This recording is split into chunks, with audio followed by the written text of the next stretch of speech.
రామ్ గోపాల్ వర్మ గారి భవిష్యత్తు ఏంటి అని ఏముంటుంది?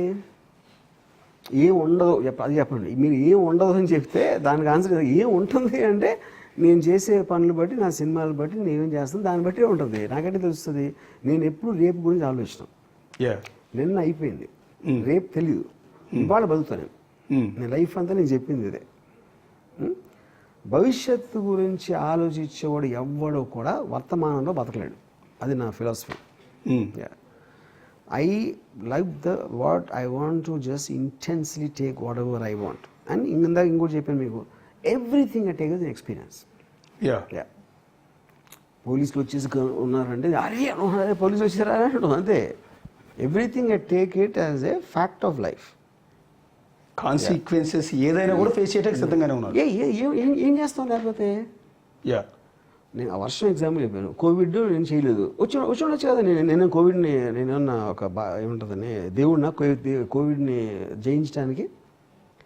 I decide to live my life the way I want and I will live it no matter what happens. అండ్ దాంట్లో నుంచి వచ్చిన కాన్సిక్వెన్స్ ఫేస్ చేస్తాం. ఏంటి పద్ధతి దాంట్లో? అంటే రెండు మార్గాలు ఉంటాయి. నేను పదే దాని గురించి ప్రస్తావించడానికి కారణం ఏంటి, రెండు మార్గాలు ఉంటాయి. ఒక క్లిష్టమైన పరిస్థితిని వచ్చినప్పుడు ఒకటి మీలాగా ధైర్యంగా ఫేస్ చేయటం, ఏ సీక్వెన్సెస్కైనా రెడీగా ఉండటం, లాని నమ్ముకోవటం, నా కోర్టులో న్యాయం జరుగుతుందని లీగల్గా వెళ్ళటం, ఇదంతా ఒక ఆస్పెక్ట్. ఇదంతా కాదు.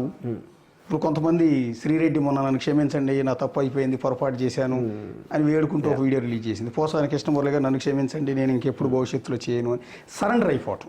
సరెండర్ అయిపోయి ఆ పార్టీ నేతలతో మాట్లాడి డీల్ చేసుకుని ఇక కేసులు ఏమీ లేవు, ఇదంతా సిట్రైట్ చేసేసుకోవటం. రెండు మధ్య మార్గం అంటారు కదా. ఇప్పుడు I don't want to comment on others. Posani గారు ఎందుకన్నారా, శ్రీరెడ్డి ఏమన్నారో నాకు తెలీదు, నేను చూడలేదు ఆ వీడియోస్. వాళ్ళు అన్నా కూడా వాళ్ళు ఏ పరిస్థితుల్లో వాళ్ళకున్న పర్సనాలిటీ, వాళ్ళకున్న కంపల్షన్స్ అనేది వాటి గురించి నేను కామెంట్ చేయను. నేను మాత్రం మళ్ళీ నేను చెప్పేది, నేను ఇప్పుడు పాలిటిక్స్ జోలికి వెళ్ళను అని చెప్తే దీని వలన అని అనుకుంటారు మీరు. నేను ఇది చెప్పి ఎలక్షన్ ముందు చెప్పాను మళ్ళీ పాలిటిక్స్ జోలికి వెళ్ళాను. అవును, పాయింట్ 1. పాయింట్ 2, ఆ రోజు నుంచి ఇప్పటివరకు నేను మళ్ళీ పొలిటికల్ ట్వీట్ పెట్టలేదు. సో దాని తర్వాత అప్పుడే చెప్పాను కాబట్టి అది ఇంకా మీరు దాన్ని కూడా మీరు ఫోకస్ పెట్టి చేయాలి. అది ఏమీ లేకుండా కూడా ఇవాళ నేను చెప్తున్నాను, I live my life exactly the way I want. Okay, ఏం వచ్చినా సరే నేను నా బేసిక్ లైఫ్ స్టైల్ ఇప్పుడు చెప్పాను కదా. I still believe in Jagan. I don't believe in them. ఇందాక చెప్పాను మీకు క్లియర్ కట్గా, ఎందుకో కూడా చెప్పాను. అది నేను మార్గం. అంటే నేనేమంటాను